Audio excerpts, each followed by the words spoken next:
आप आईआरबी, एक बार जरा आईआरबी आप दिखा सकते हैं, एक बार जरा आईआरबी दिखाइए।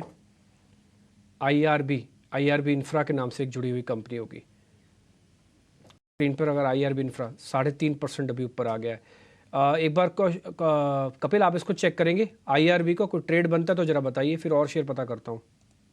जी, आईआरबी का स्ट्रक्चर काफ़ी अच्छा बना हुआ है। एक 72 से लेके 50 तक का एक करेक्शन आया था और वो करेक्शन आपका कहाँ-कहाँ पे लॉन्ग टर्म मूविंग एवरेज के यहाँ पे थम गया है। बेस बनाने के बाद में एक फ्लैट ब्रेकआउट का कंटिन्यूएशन साइन देखने मिल रही है। जो शॉर्ट टर्म मूविंग एवरेज है उसका भी कर्वेचर अभी अपवर्ड स्लोपिंग हो गया है और 3-4 दिन का बेस का ब्रेकआउट भी हमें देखने मिल रहा है। तो सेटअप काफ़ी अच्छा है, 63.35 पे चल रहा है। तो आज के दिन के लो के साथ में हम इसमें ट्रेड बना सकते हैं बाई की साइड 61 के स्टॉप लॉस बैठेंगे यहाँ पे और ऊपर में जो इसके प्रीवियस पिक हुआ करते थे तकरीबन 68, 69 के यहाँ पे, तो वहां तक इसके upside potential in short term में आ सकती है।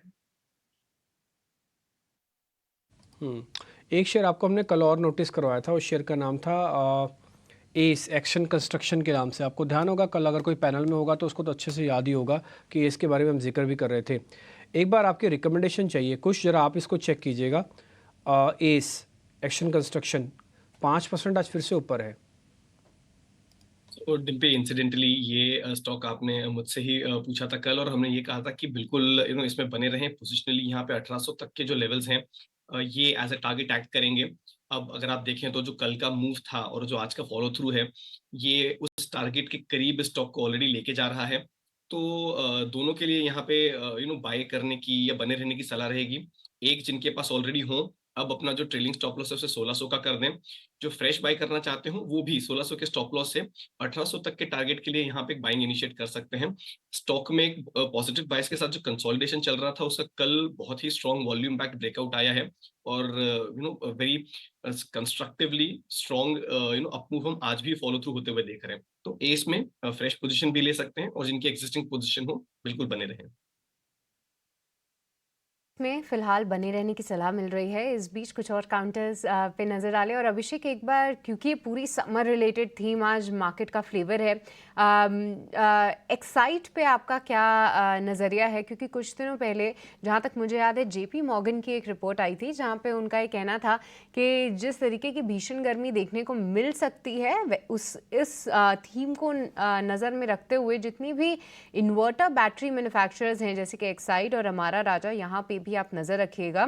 और एक्साइड में पिछले कुछ दिनों में एक अच्छा मोमेंटम ज़रूर हमने देखा है, पर जिस तरीके का थोड़ा सा वॉलेटाइल काउंटर है, क्या इन स्तरों पे आपको लगता है कि किसी को अगर एक्सपोजर लेना हो तो ये सही मौका है एंट्री का? आई पर्सनली थिंक अगर अगर एक्साइड को अगर आप इन्वर्टर बैटरी से ज्यादा अगर ऑटो प्ले में देखेंगे या ईवी प्ले में देखेंगे तो बेहतर रहेगा। इस लेवल पे एक्साइड में मेरा व्यू यही है कि अगर आप बिकॉज ऑटोमेटिक बैटरी के अलावा they do industrial battery also और इन्वर्टर बैटरी ऑल्सो, हालांकि ये स्टॉक हमारे कवरेज में नहीं है बट इसमें जो थीम है वो भी राइट नाउ कि इनका जो सोलर ईवी रिन्यूएबल का है, right now they are planning to get into those segments also. और ईवी साइड में how they big they can do it वो एक इम्पोर्टेंट करेगा कंपनी के लिए, बिकॉज दिस इज जहाँ जब से कंपनी ने लास्ट पिछले साल पिछले 2 वर्ष में अपना इन्वेस्टमेंट बताया था कि they are more serious in those things, उसके बाद हमने स्टॉक्स जो स्टॉक 130 140 रुपए के आसपास था has moved up to these levels right now.